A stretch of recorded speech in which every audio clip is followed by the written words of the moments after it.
My name is Teresa, I'm 63 years old, and the day I fell in my bathroom, I realized my daughter wasn't the person I raised her to be. I lay on that bathroom floor for 6 hours, cold, shaking, calling out for help. But no one came. Not even my own daughter. Before I tell you what happened when she finally showed up asking for money, please like this video, subscribe, and comment where you're watching from. It truly helps me share my story. You know, when you raise a child alone, you tell yourself stories. You tell yourself that every sacrifice matters. That every dollar you scrape together, every meal you skip, every dream you postponed, it all means something. You tell yourself that love is enough. That if you just give enough, do enough, sacrifice enough, your child will grow up knowing how much they were wanted. How much they were cherished. How much they meant to you. But sometimes, love isn't enough. Sometimes, you give and give and give until there's nothing left of yourself, and the person you gave everything to, they just walk away. They take it all and they leave you empty, broken, alone on a cold bathroom floor, wondering where you went wrong. My husband died when my daughter Emily was only 7 years old. No warning. One day he was there, laughing at breakfast, kissing her forehead before school. The next day, he was gone. Just gone. And suddenly, it was just me and her against the world. I didn't have time to grieve properly. I didn't have the luxury of falling apart. I had a 7-year-old little girl who'd just lost her father, who needed stability, who needed to know that even though Daddy was gone, Mommy was still here. Mommy would always be here. Mommy would take care of everything. So that's what I did. I took care of everything. I worked 2 jobs. Sometimes 3. I was a receptionist at a dental office during the day, cleaned offices at night, and on weekends I did bookkeeping for a small construction company from my kitchen table while Emily did her homework across from me. I remember those nights so clearly. The lamp casting that warm yellow glow over her math worksheets. Her little face scrunched up in concentration. The sound of her pencil scratching across paper. Me, rubbing my tired eyes, punching numbers into a calculator, trying to make ends meet. But we were together. We were a team. It was us against the world, and I thought that meant something. I really did. I never bought myself new clothes. I wore the same 3 pairs of work pants for years until the hems were frayed and the knees were thin. I cut my own hair in the bathroom mirror. I stopped going to the dentist, even though I worked in a dental office. Isn't that ironic? I couldn't afford the co-pays. I ate whatever Emily didn't finish on her plate. I told her I wasn't hungry, but the truth was, I was always hungry. I was just more concerned about making sure she had enough. When Emily wanted to join the soccer team, I said yes. It didn't matter that the registration fee meant I'd have to pick up extra shifts. It didn't matter that I'd have to sit in a cold metal bleacher every Saturday morning when my body was screaming for rest. I watched every game. I cheered until my voice was hoarse. I saw her face light up when she scored her first goal, and I told myself it was all worth it. When she wanted dance lessons, I said yes. When she needed a new laptop for school, I said yes. When she wanted to go on the 8th grade trip to Washington, D.C., I said yes, even though it meant I had to borrow money from my sister that I still haven't fully paid back. I said yes to everything. Because that's what mothers do, right? We say yes.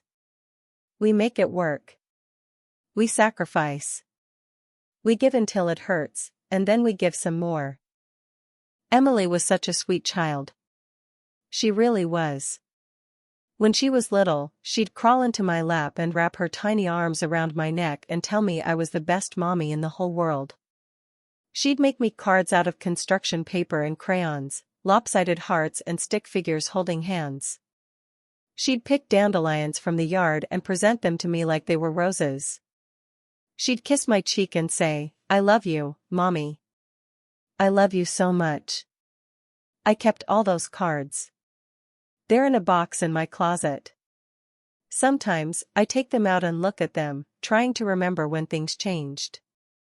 Trying to pinpoint the exact moment my little girl stopped being mine. It started in middle school, I think. She made new friends. Girls whose parents had money. Real money. The kind of money that bought name-brand everything, that paid for vacations to places I'd only seen in magazines, that meant never having to think twice about ordering extra guacamole or upgrading to the latest phone. Emily started noticing what we didn't have. She started noticing that her clothes came from Target while her friends wore Lululemon. That our car was 15 years old with a dent in the passenger door. That our house was small, that her bedroom was cramped, that we didn't have granite countertops or a pool in the backyard or a second bathroom. She started getting distant. Ashamed, maybe. She stopped inviting friends over. She'd ask me to drop her off a block away from school so no one would see the car. She'd roll her eyes when I tried to hug her in public. She started spending more time in her room with the door closed, more time on her phone, less time with me. I told myself it was normal. Teenagers pull away. That's what they do. They need independence. They need space. It didn't mean she didn't love me. It was just a phase. But the phase never ended. High school was worse. She wanted expensive things. Designer bags. Concert tickets. A car of her own. And I tried. God, I tried. I picked up more hours. I skipped meals more often. I pushed my body past its limits, ignored the aches and pains, the exhaustion that settled into my bones like concrete. I co-signed for a used car for her 16th birthday. She complained that it wasn't new. That it was embarrassing.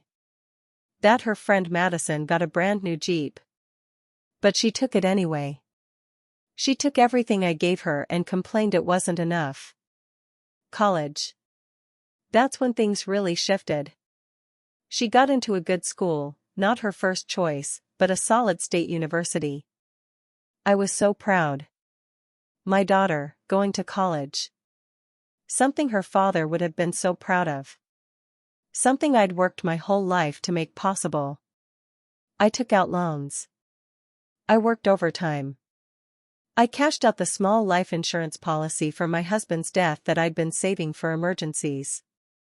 I told Emily not to worry about money. Just focus on school. Focus on getting your education.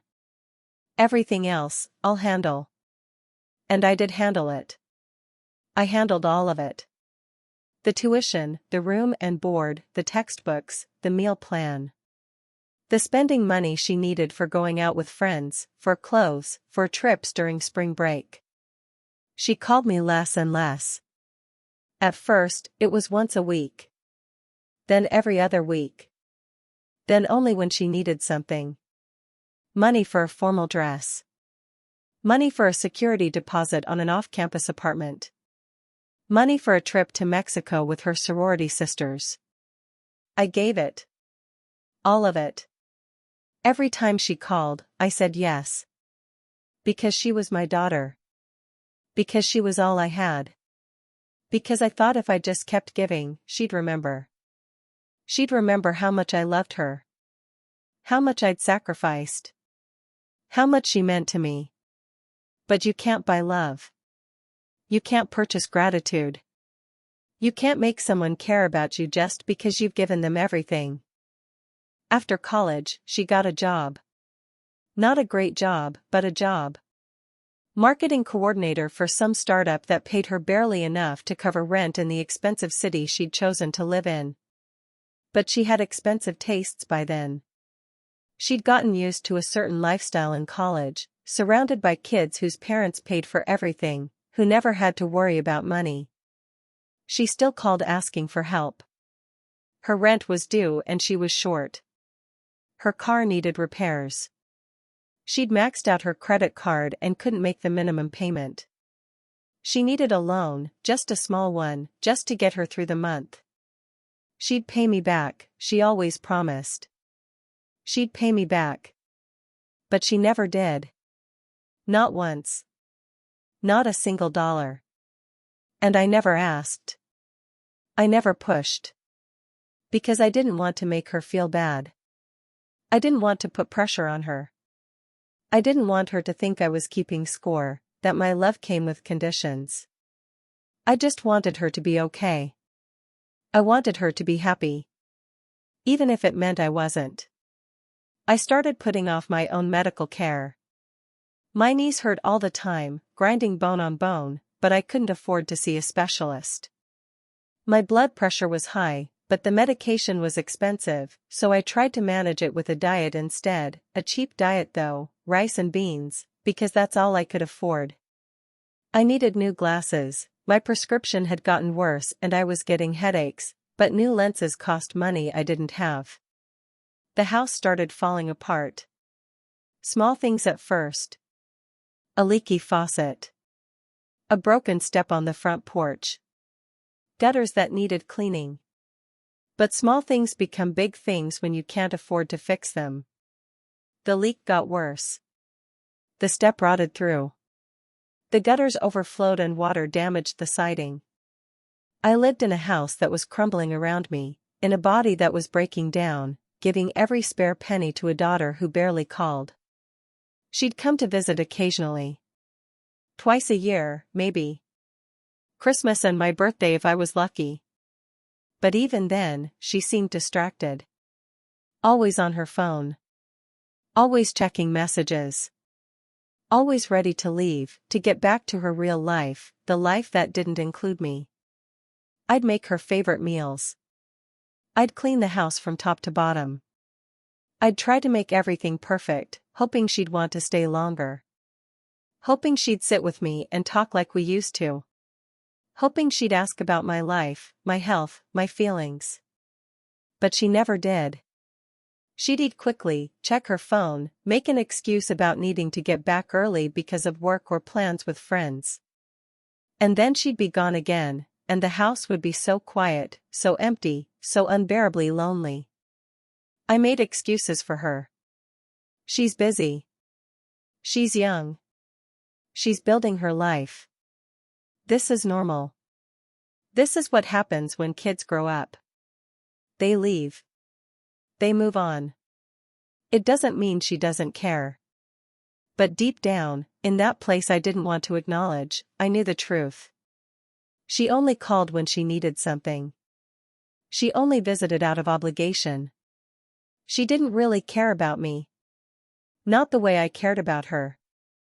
Not the way I'd always cared about her. And still, I kept giving. I kept sacrificing. I kept hoping that one day, she'd wake up and realize. She'd realize how much I'd done. How much I'd given up. How much I loved her. And she'd love me back. Really love me. Not just tolerate me. Not just use me. But actually love me. That brings me to 3 weeks ago. 3 weeks ago, when everything changed. When I finally saw the truth I'd been avoiding for years. It was early morning. The sun hadn't come up yet. It was that deep, dark hour before dawn when the world was still asleep. I woke up needing to use the bathroom. Nothing unusual. Just a normal morning. A normal routine. I got out of bed, shuffled across the cold floor. My knees were aching like they always do, that grinding, stabbing pain that I'd gotten used to. I pushed open the bathroom door, reached for the light switch. And then my foot hit something wet. I don't even know what it was. Water? Condensation? Some leak I hadn't noticed? It doesn't matter now. My foot slipped. My whole body jerked sideways. I reached out, trying to grab something, anything, but my hand just scraped across the smooth wall. And then I was falling. Time seemed to slow down and speed up all at once. I saw the tile floor rushing up at me. I felt the impact before I felt it, if that makes sense. The sound of my body hitting that floor. God, I'll never forget that sound. That sickening thud. And then the pain. Oh, the pain. It exploded through my hip, my back, shooting down my leg and up my spine like lightning. White hot and blinding. I couldn't breathe. I couldn't think. I couldn't do anything but lie there and feel my body screaming. I tried to move. I tried to get up. But my hip, something was wrong. Something was very wrong. The pain was so intense I thought I might vomit. Or pass out. Or die right there on that cold bathroom floor. I called out. Help. My voice was weak, shaky. Help me. But the house was empty. It's always empty. It's just me. Just me alone in this big, crumbling house. My phone. I needed my phone. I tried to remember where I'd left it. The nightstand. It was on the nightstand. Just in the other room. Just a few feet away. But it might as well have been miles. I started dragging myself. Inch by inch. Using my elbows, my one good leg, pulling my body across the bathroom floor. The pain was unbearable. Every movement sent fresh waves of agony through my body. I was crying, gasping, begging God to help me. It took forever. Minutes that felt like hours. But finally, I made it to the doorway. I could see the bedroom. I could see the nightstand. I could see my phone sitting there, the screen dark and silent. I pulled myself forward. Across the threshold. Across the bedroom floor. My fingernails scraped against the wood. My body left a trail of sweat. Or maybe tears. I don't know. Everything was wet and cold and painful. I reached up, my arm trembling, and knocked the phone off the nightstand. It clattered to the floor next to me. I grabbed it, my hand shaking so badly I could barely hold it. I unlocked it. Pulled up my contacts. And the first name I saw, the first name I thought of, was Emily. My daughter. My baby girl. I pressed the call. Held the phone to my ear. Listened to it ring. Once.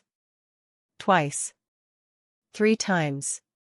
4 times. Voicemail. Hi, this is Emily. I can't come to the phone right now, but leave a message and I'll get back to you. That cheerful, bright voice. So casual. So unconcerned. I waited for the beep. Emily, baby, it's Mom. I fell. I'm hurt. I'm hurt badly, honey. I need help. Please. Please call me back. Please. I hung up. Lay there on the floor, staring at the phone, waiting for it to ring. Waiting for her to call back. Waiting for my daughter to save me. Minutes passed. 5.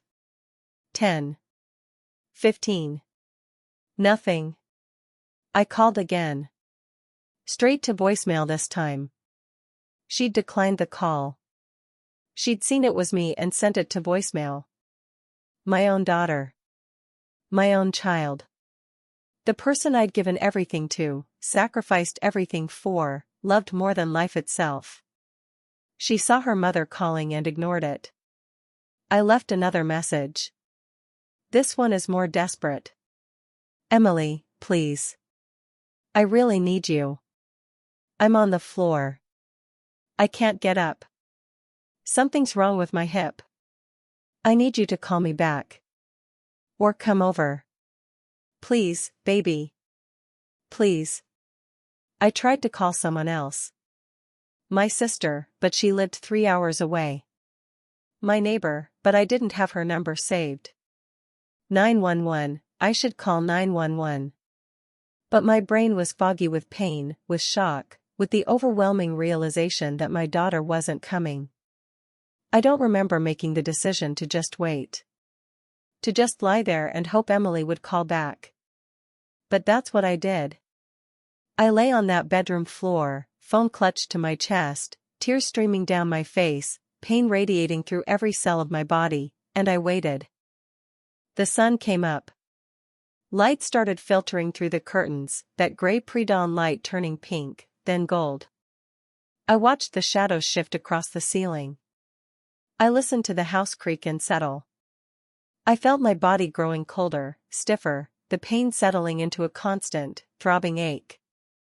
Hours passed. 1 hour. 2 hours. 3 hours. My phone stayed silent. I called Emily again. And again. Each time, voicemail. Each time, my voice gets weaker, more desperate, more broken. Emily, I don't know why you're not answering. I don't know what I did wrong. But I need you. I really, really need you. Please call me back. Baby, I'm scared. I'm really scared. Please. Just call me. Just let me know you got my messages. I'm sorry if I bothered you. I'm sorry if you're busy. But I'm hurt. I'm really hurt. And I don't know what to do. Nothing. Silence. Just the cold floor beneath me and the empty house around me. 4 hours. 5 hours. 6 hours. I drifted in and out of consciousness. The pain was too much. My body started shutting down, protecting itself the only way it could. I'd wake up and for a moment forget where I was, why I was on the floor. And then the pain would remind me. And the silence would remind me. My daughter left me here. My daughter abandoned me. I don't remember how I finally got help. I think I managed to call 911 at some point. Or maybe a neighbor heard something. It's all fuzzy now, blurred by pain and exhaustion and heartbreak. But I remember the paramedics. I remember being lifted onto a stretcher. I remember the ambulance ride, the fluorescent lights of the emergency room, the doctors telling me my hip was fractured, that I was severely dehydrated, that it was lucky I was found when I was. Lucky. That's what they said. Lucky. I didn't feel lucky. I asked the nurses if anyone had called. If my daughter had called. They looked at me with such pity. No, they said. No one had called. I spent 2 days in the hospital. 2 days of tests and pain medication and physical therapy consultations. 2 days of staring at my phone, watching it stay dark and silent. Emily never called. Emily never came. On the 3rd day, I was discharged. A social worker helped arrange for a home health aide to check on me. My sister drove 3 hours to pick me up from the hospital and take me home. She was furious with Emily. She wanted to call her, to scream at her, to demand an explanation. But I stopped her. I said Emily was probably just busy. That she probably didn't see the messages. That it was fine. Everything was fine. But nothing was fine. Nothing had been fine for years. My sister helped me get settled at home. Made sure I had groceries, medication, everything I needed. She set up a schedule for the home health aide. She made me promise to call her if I needed anything. And then she had to leave, had to get back to her own life, her own family. And I was alone again. Alone with my fractured hip, my broken heart, and my silent phone. I sat in my living room, in the same chair I'd sat in for years, looking around at this house I'd sacrificed so much to keep. Looking at the pictures on the walls. Pictures of Emily as a baby, as a child, as a teenager. Pictures of us together, smiling, happy. Pictures of a relationship that didn't exist anymore.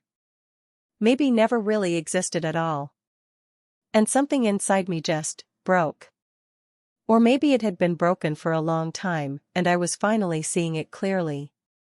I couldn't do this anymore. I couldn't keep giving and giving and giving to someone who didn't care. I couldn't keep sacrificing myself for someone who wouldn't even answer the phone when I was dying on the bathroom floor. I called my lawyer. The same lawyer who'd helped me with the mortgage refinancing years ago. I told him I needed to see him. It was urgent. He came to my house that afternoon. Bless him, he came to me instead of making me hobble into his office with my walker. I told him what I wanted. He looked uncomfortable. He asked if I was sure. He suggested maybe waiting, maybe thinking it over, maybe trying to work things out with Emily first.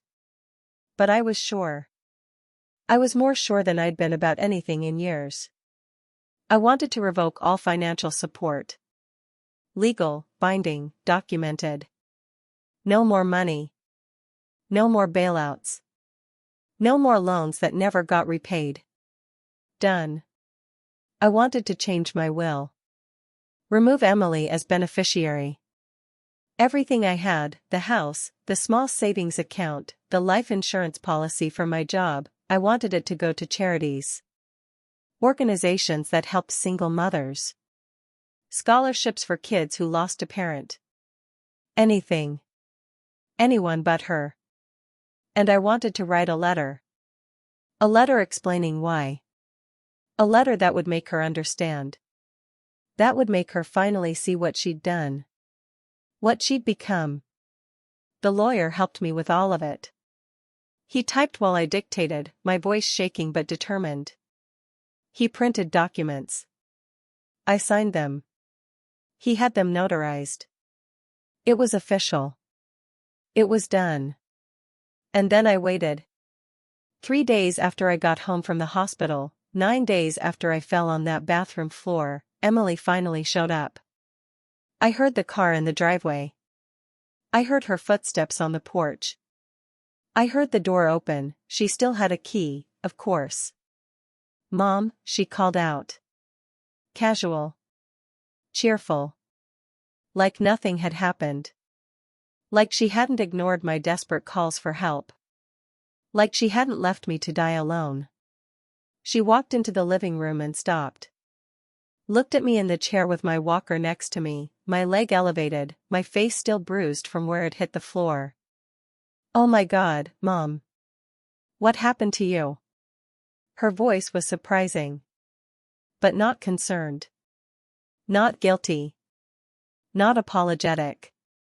Just surprised. Like I was a stranger she'd encountered on the street, not her mother who'd been calling her in desperation 9 days ago. I fell, I said quietly. In the bathroom. I tried to call you. She waved her hand dismissively. Oh yeah, I saw you called a bunch of times. Sorry, I've been super busy with work. It's been insane. You know how it is. No. No, I didn't know how it was.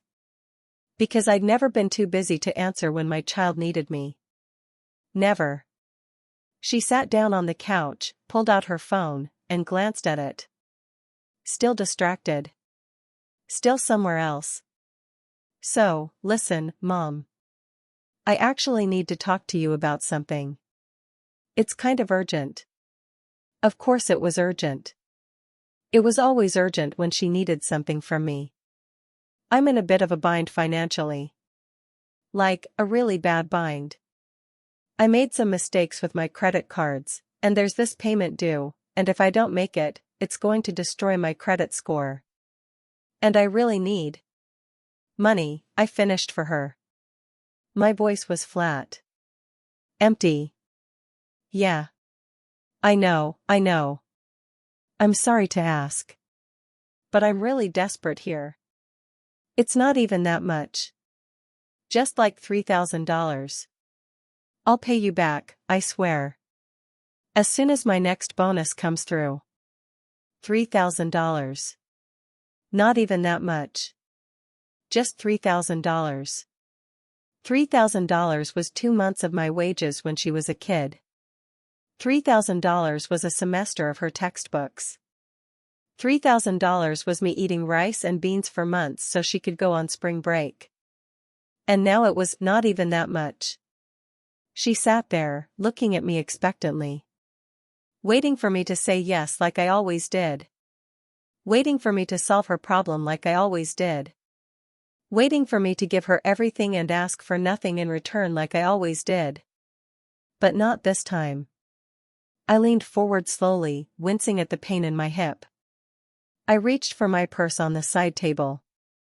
Her eyes lit up. She thought I was getting my checkbook. She thought she'd won again. If it's money you want, I said quietly, check my purse. She practically jumped up from the couch. Grabbed my purse. Opened it eagerly, already calculating how fast she could deposit the check, whether she'd thank me or just leave quickly before I could change my mind. Her hand reached inside. And stopped. I watched her face. I watched the confusion appear first. Then the realization. Then the shock. She pulled out the documents. The revocation of financial support. The new will. The letter. Her hand started shaking. She opened the will first. I watched her eyes scan the page. Watched them widen when she saw that her name had been removed. That she'd been written out. That everything she'd assumed would be hers someday was going to strangers instead. Mom. Her voice was barely a whisper. What is this? She opened the letter. I watched her read. I'd written it carefully, precisely. I'd included everything. Every ignored phone call. Every unanswered text. Every visit that never happened. Every promise to pay me back that never materialized. Every time she'd taken and never given. Every time she'd needed me and I was there, and the one time I needed her and she wasn't. I watched her face crumble as she read. Watched the tears start to fall. Watched her hands shake harder and harder until she could barely hold the paper. You left me alone on the bathroom floor, I said. My voice was calm. Steady. After years of shaking, of crying, of begging, of hoping, it was finally steady. So I left you out of my future. Mom, I didn't know you were hurt. I thought it was just you calling about something normal. I was busy. I was going to call you back. For 9 days? You were busy for 9 days? I didn't know. You didn't say in your messages how bad it was. I stared at her. This stranger was wearing my daughter's face. I said I fell. I said I was hurt. I said I needed help. I was crying, Emily. You could hear me crying in those messages. And you never called back. Not once. Not to check if I was okay. Not to see if I needed anything. Nothing. I'm sorry. I'm so sorry. I made a mistake. But you can't do this. You can't just cut me out. Yes, I can. I already have. She fell to her knees in front of my chair. Actually fell to her knees, hands clasped together like she was praying. Like I was the one who needed to beg for forgiveness. Please, Mom.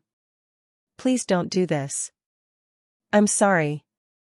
I'm so sorry. I'll be better.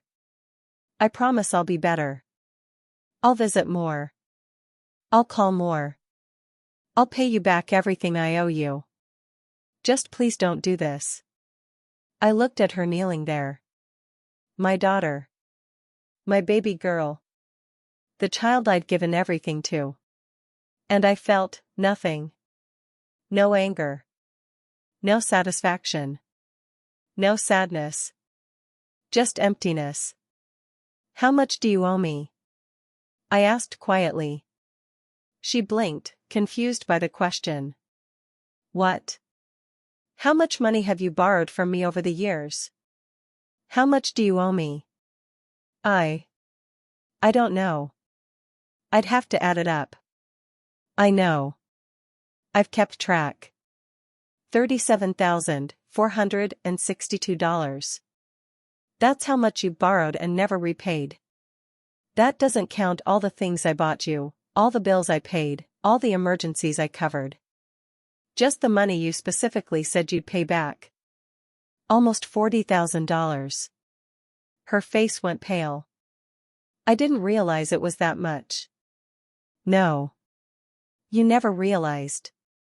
You never asked. You never cared. I care. I do care. You're my mother. Am I? Because mothers and daughters, they're supposed to care about each other, Emily. It's not supposed to be one-sided. It's not supposed to be me giving everything and you taking everything and neither of us acknowledging that something is very, very wrong. I love you, she sobbed. I love you so much. Do you? Or do you love what I do for you? Do you love me, or do you love my bank account? Because from where I'm sitting, I can't tell the difference. And I don't think you can either. That's not fair. No. You're right.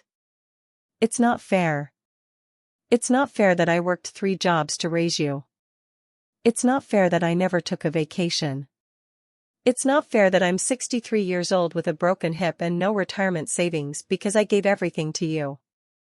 It's not fair that I lay on the floor for 6 hours thinking I might die, and my daughter couldn't be bothered to call me back. None of it is fair. She was full on crying now. Mascara running down her face. Hands shaking. Voice broken. Please, Mom. Please give me another chance. I'll do better. I swear I'll do better. And for a moment, just a moment, I wanted to believe her. I wanted to take it all back. To tear up those documents. To pull her into my arms like I did when she was little and tell her everything would be okay. But I couldn't. Because it wouldn't be okay. Because this wasn't the first time she'd promised to do better. This wasn't the first time she'd said she'd change. And every time before, she went right back to the same patterns. Taking. Using. Disappearing until she needed something else. Emily, I love you. I will always love you. You're my daughter, and nothing will ever change that. But I can't do this anymore. I can't keep sacrificing myself for someone who won't sacrifice anything for me. I can't keep giving to someone who only takes. And I can't keep pretending that our relationship is something it's not. So that's it? You're just done with me? I'm not done with you. I'm done being your bank account. I'm done being your safety net. I'm done being someone you only call when you need something. If you want a relationship with me, a real relationship, then we can work on that. But it has to be different. It has to be equal. And it has to start with you showing up for me the way I've always shown up for you. She stood up slowly. The documents were still clutched in her hands. Her face was red and blotchy from crying. She looked young suddenly. Vulnerable. Like the little girl she used to be. I don't know how to fix this, she whispered. Neither do I. But it's not my job to fix it anymore. It's yours. She stood there for a long moment. I could see her thinking. See her calculating. See her trying to figure out the right thing to say, the magic words that would make me change my mind. But there were no magic words. There was nothing she could say that would undo years of neglect. Years of taking me for granted. Years of assuming I'd always be there, always waiting, always willing to give her whatever she wanted. Finally, she turned and walked toward the door. She stopped at the threshold. Turned back. I really am sorry, Mom. About the fall. About everything. I nodded. I know you are. Right now, you're sorry. But tomorrow, next week, next month, you'll forget again. You'll go back to your life, and I'll go back to being someone you call when you need money. No. No, I won't. I'll prove it to you. I'll prove that I can be better. Then prove it. But don't expect me to make it easy for you. Don't expect me to pretend everything's fine. And don't expect my money to be part of this anymore. She nodded slowly. And then she left. I heard the door close. Heard her car start. Heard her drive away. And then it was quiet again. Just me and my walker and my fractured hip and my empty house. But this time, the quiet felt different. It didn't feel lonely. It felt peaceful. For the first time in years, maybe for the first time since my husband died, I felt like I could breathe. I'd spent so many years being what everyone else needed me to be. Being a mother. Being a provider. Being a safety net. Being whatever Emily needed me to be at any given moment. But I'd forgotten to be myself. I'd forgotten that I mattered too. That my needs mattered. That my health mattered. That my future mattered. The days after Emily left were hard. I won't pretend they weren't. I kept expecting her to call. To text. To show up at my door ready to prove she'd changed. But she didn't. A week passed. Then 2 weeks. Then 3. Nothing. Just like before. Just like always. My sister called every day. She was proud of me, she said. Proud that I'd finally stood up for myself. Proud that I'd stopped letting Emily take advantage of me. She offered to help however she could. The home health aide came 3 times a week. A kind woman named Rosa who'd raised 4 kids on her own. She understood. She got it. She told me her own stories of kids who forgot to appreciate their parents until it was too late. But you did the right thing, she said while helping me with my physical therapy exercises. You can't set yourself on fire to keep someone else warm. Even your own child.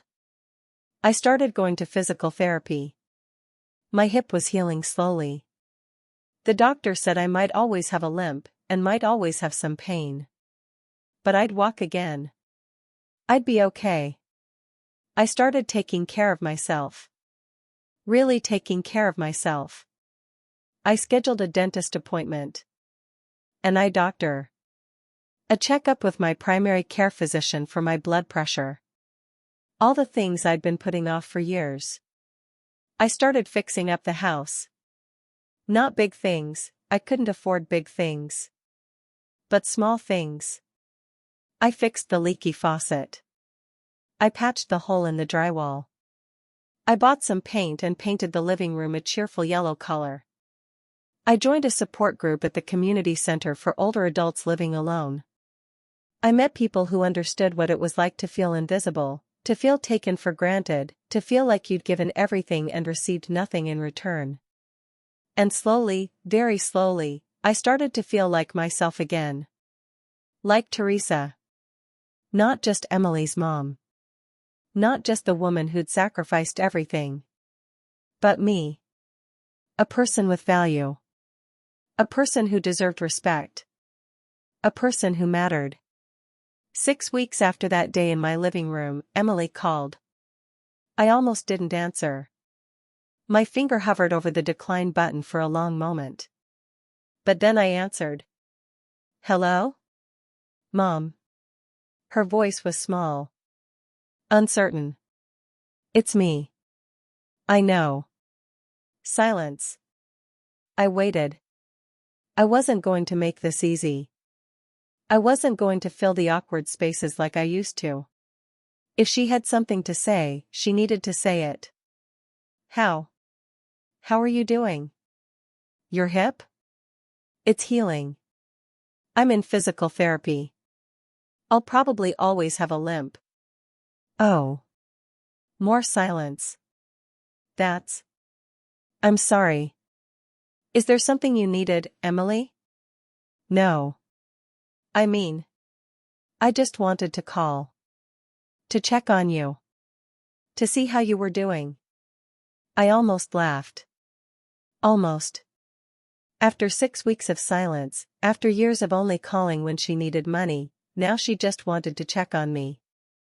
Okay, I said simply. That's it? Just okay? What do you want me to say? I don't know. I've been thinking. About everything. About what you said. About the documents. About everything. And? She took a deep breath. You were right. About all of it. I've been a terrible daughter. I've taken you for granted. I've used you. And I'm ashamed. I'm so ashamed, Mom. The words sounded rehearsed. Like she'd practiced them. But there was something in her voice, a crack, a tremor, that made me think maybe, just maybe, she meant them. Okay, I said again. I want to do better.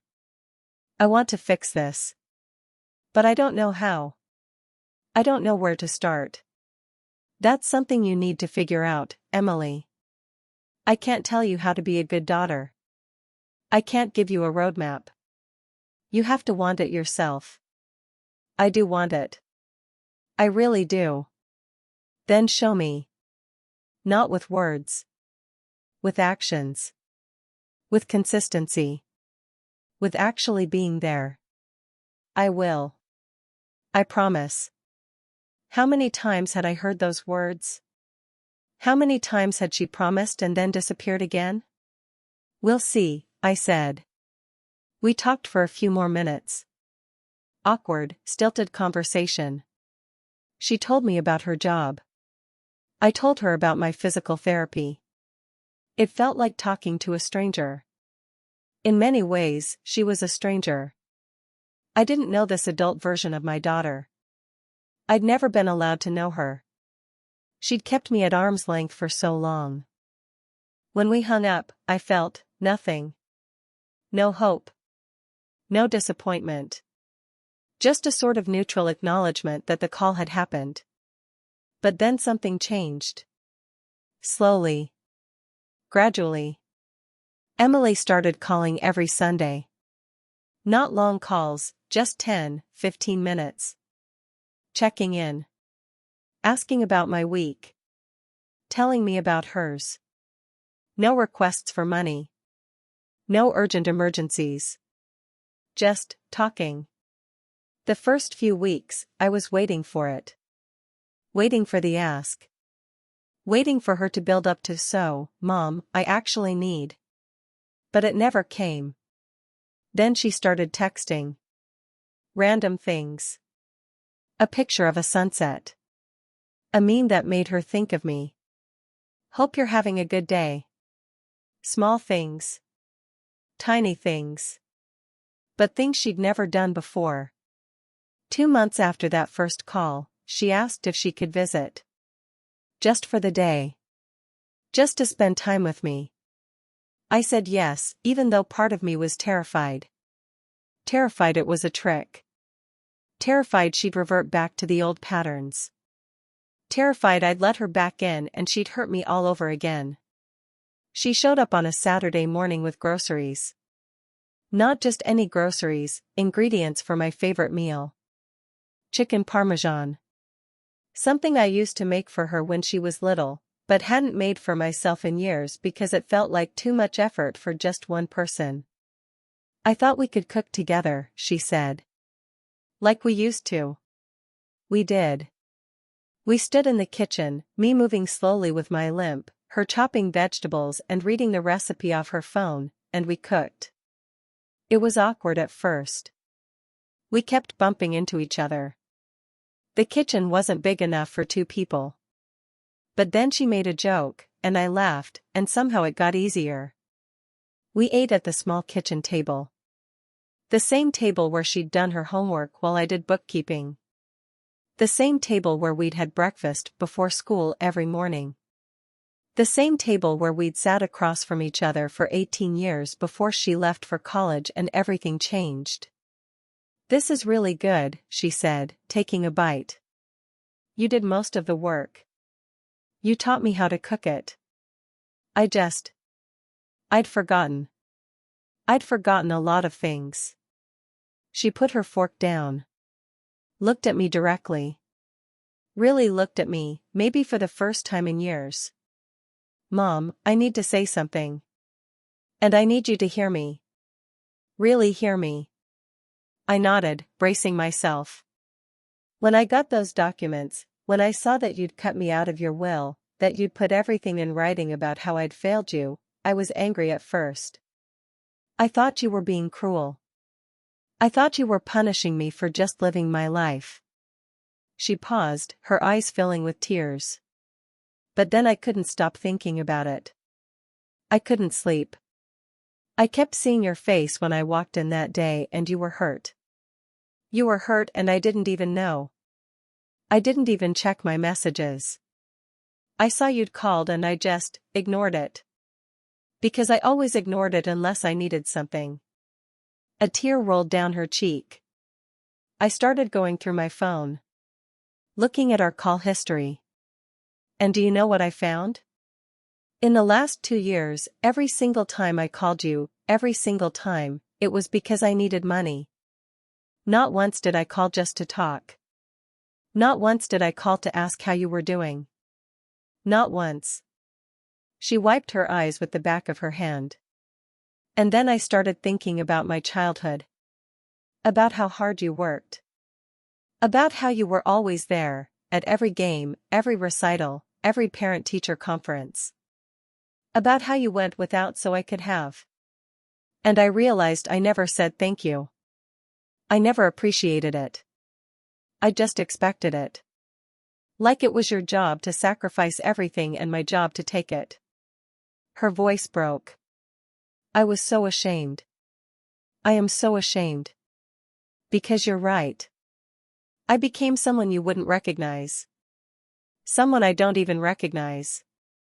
Somewhere along the way, I started measuring my worth by what I had, by what I could buy, by how I looked compared to my friends. And I forgot what actually mattered. I forgot that you mattered. I sat there, listening, tears streaming down my own face now. I'm not telling you this to get you to change your mind about the will, she continued. I'm not telling you this to get money. I'm telling you this because I need you to know that I see it now. I see what I did. I see what I became. And I hate it. I hate who I turned into. Emily. No, please. Let me finish. I know I don't deserve your forgiveness. I know I don't deserve another chance. But I want to earn it. Not by saying the right things, but by being better. By actually showing up. By being the daughter you deserved all along. She reached across the table and took my hand. Her hand was shaking. I love you, Mom. I really, truly love you. Not because of what you can give me. Not because of what you can do for me. But because you're my mother. Because you're the person who loved me before I was even born. Because you gave me life and you gave me everything good I have in this world, even if I forgot that for a while. I squeezed her hand, unable to speak. All the years of pain, of loneliness, of feeling invisible, it was all rushing out of me in tears that wouldn't stop. I can't undo the past, she whispered. I can't take back the times I wasn't there. I can't give you back all those years when I should have been calling, visiting, caring. But I can start now. If you'll let me. If you'll give me the chance to be better. We sat there, hands clasped across the table, both of us crying. It wasn't fixed. Nothing was magically healed. Years of hurt don't disappear with one conversation. But it was a start. A real start. I don't want your money in the will, she said after a while. Keep it the way you changed it. Give it to charity. Give it to people who need it. I don't deserve it, and honestly, I don't want it. What I want is a relationship with you. A real one. I want my mom back. I want my daughter back too, I said quietly. But I need you to understand something. This can't go back to the way it was. I can't go back to being someone you use. Even if you don't mean to. Even if it's unconscious. I can't do it. I know. I don't want it to go back to the way it was either. That wasn't a relationship. That was. I don't even know what that was. But it wasn't what a mother and daughter should be. We spent the rest of the day together. We didn't do anything special. We just talked. Really talked. About her childhood memories. About things I'd never known she remembered. About her father, my husband, and how much she missed him, how losing him had hurt her in ways she'd never processed. I think I blamed you sometimes, she admitted quietly. Not consciously. But some part of me was angry that he died and you didn't. Angry that I lost him and was stuck with just you. And I know that's horrible. I know that's unfair. You lost him too. You lost your partner, your love. But I was just a kid and I didn't know how to deal with it. Why didn't you tell me? I asked. Because I didn't even know I felt that way until recently. Until I started really examining why I pulled away from you. Why did I made you into someone whose only value was money? I think I was punishing you. For not being him. For not being perfect. For being human. It was painful to hear. But it was also honest. And honesty, real, raw honesty, was something we'd never had before. When she left that evening, she hugged me. Not a perfunctory, obligatory hug. But a real one.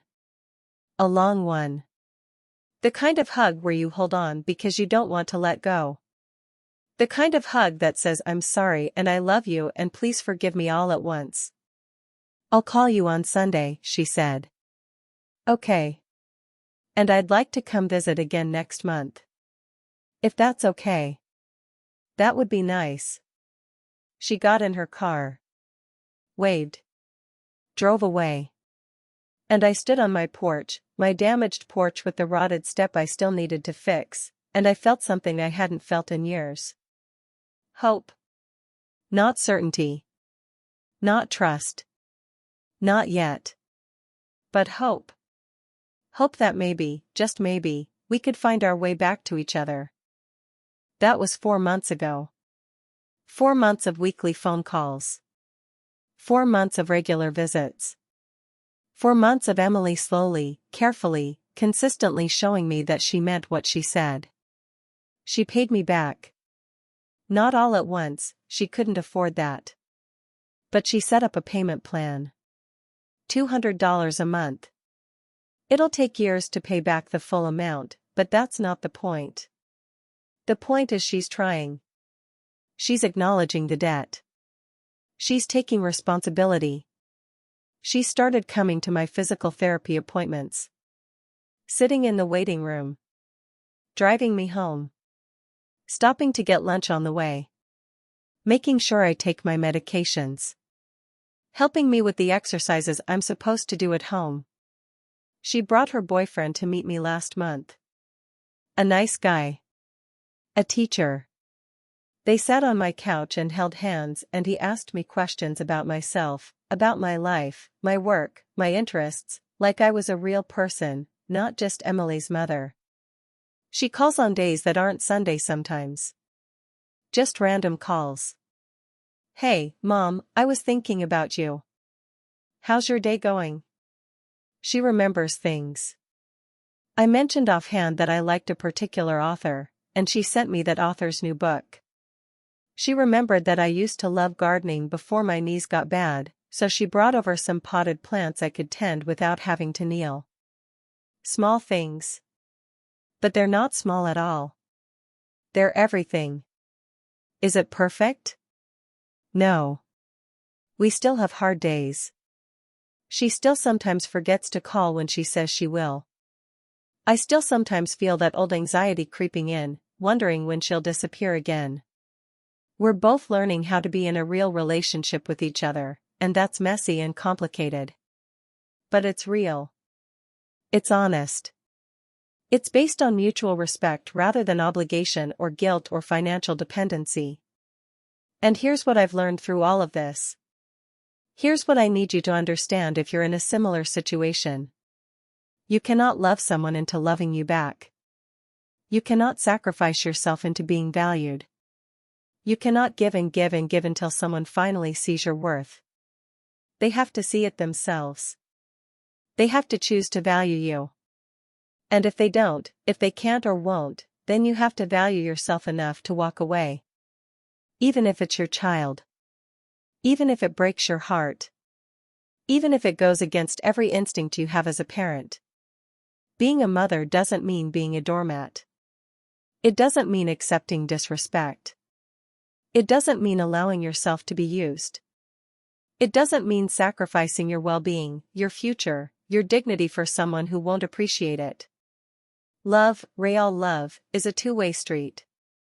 It's give and take. It's showing up for each other.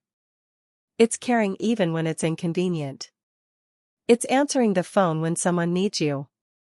It's being there in the hard moments, not just the easy ones. For years, I thought being a good mother meant saying yes to everything. Giving everything. Excusing everything. But I was wrong. Being a good mother also means teaching your children how to be good people. And sometimes, the only way to teach them is to stop enabling them. To set boundaries. To say no. To let them face consequences. That bathroom floor, that cold, hard, painful bathroom floor where I lay alone for 6 hours, was the worst moment of my life. But it was also the moment that saved me. Saved us, really.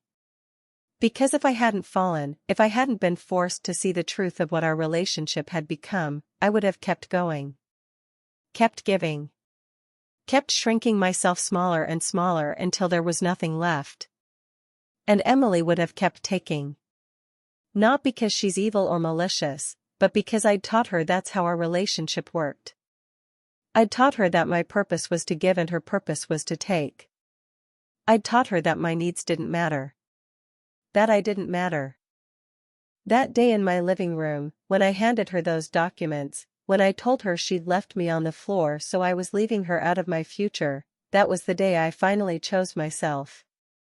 After 63 years of choosing everyone else, I chose me. And it was terrifying. It was heartbreaking. It felt cruel and wrong and against every maternal instinct I had. But it was also the most loving thing I could have done. For both of us. Because she needed to lose me to realize what she had. She needed to face the possibility of losing me forever to understand what I meant to her. Not as a bank account. Not as a safety net. But as a person. As her mother. As someone who loved her more than life itself but who also deserved to be loved in return. I'm not healed. My hip still aches. I still have nightmares about lying on that bathroom floor. I still feel that stab of pain when I remember calling Emily over and over and getting nothing but silence. I still cry sometimes when I think about all the years we lost, all the years when our relationship was just transactions and disappointment. But I'm healing. We're healing. Together. And I want you to know, whoever you are, wherever you are, whatever relationship in your life is taking everything and giving nothing back, you deserve better. You deserve to be valued. You deserve to be loved, not just tolerated. You deserve to be seen as a whole person with needs and feelings and worth. Don't wait until you're on the bathroom floor. Don't wait until you've given everything and there's nothing left. Don't wait until you're broken and empty and alone. Choose yourself. Set boundaries. Demand respect. And if people can't or won't give it to you, then love yourself enough to walk away. It's not cruel. It's not selfish. It's not abandonment. It's survival. It's self-preservation. It's self-love. And sometimes, like in my case, it's also the greatest gift you can give someone. The gift of consequences. The gift of reality. The gift of having to face what they've done and who they've become. Emily tells me now that those documents saved her life. That she was heading down a path of entitlement and selfishness that would have destroyed her. That she was becoming someone she didn't recognize, someone she didn't want to be. That seeing her name crossed out of my will, seeing the legal proof that she'd lost me, shocked her into reality. I needed to hit rock bottom, she told me recently. I needed to lose you to find myself. Maybe that's true for all of us. Maybe we all need to lose something precious to understand its value. Maybe we all need to face consequences to grow up. Maybe we all need someone to love us enough to say no. I don't know. I'm not a therapist. I'm not a philosopher. I'm just an old woman with a limp and a fractured relationship that's slowly mending. But I know this, I matter. My life matters. My pain matters. My needs matter. And so do yours. So please, if you take anything from my story, take this: you are not obligated to set yourself on fire to keep someone else warm. You are not required to destroy yourself to build someone else up. You are not responsible for fixing people who won't fix themselves. You are allowed to have boundaries. You are allowed to say no. You are allowed to choose yourself. Even if it hurts. Even if it's hard. Even if everyone tells you you're wrong. You matter too. That's my story. That's what happened when I fell on my bathroom floor and my daughter didn't answer. That's what happened when I finally stopped giving and started valuing myself. It's not a fairy tale ending. Emily and I still have work to do. We're still figuring out how to be mother and daughter in a healthy way. We still have hard conversations. We still have moments of pain and awkwardness and old wounds resurfacing. But we're trying. Really trying.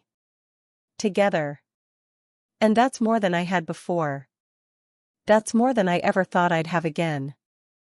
So thank you for listening. Thank you for being here. Thank you for letting me share my pain, my anger, my journey from doormat to person who knows her worth. If my story helps even one person set a boundary they need to set, if it gives even one person the courage to choose themselves, if it reminds even one person that they matter too, then lying on that bathroom floor, as painful as it was, meant something. My name is Teresa. I'm 63 years old. I have a limp, a small house that needs repairs, and a daughter who's slowly learning how to love me the way I've always loved her. And you know what? I'm okay. I'm more than okay. I'm finally free.